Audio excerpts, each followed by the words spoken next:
यह केवल एक योद्धा नहीं था, यह था वह पुरुष जिसके हाथों में धर्म था और हृदय में अग्नि। परशुराम, भगवान विष्णु के अंशावतार। जब पिता की आज्ञा और मां का जीवन आमने सामने खड़े हो जाए, तब धर्म सबसे क्रूर परीक्षा लेता है। एक क्षण में सब कुछ बदल गया। मां अब केवल एक देह बन चुकी थी और पुत्र जीवन भर का अपराधी।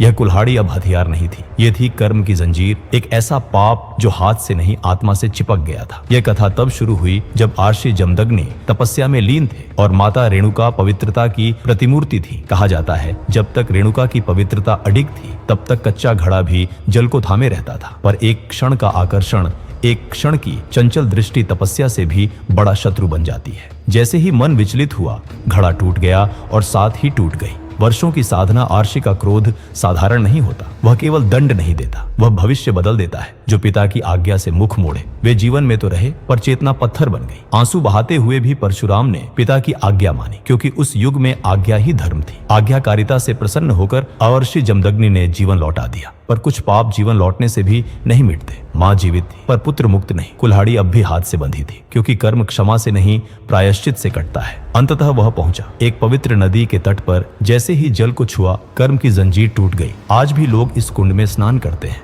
इस विश्वास के साथ कि जहां पश्चाताप है वहां मुक्ति भी है। ये कथा हमें सिखाती है, पाप से कोई नहीं बचता, लेकिन प्रायश्चित से ईश्वर भी इनकार नहीं करते।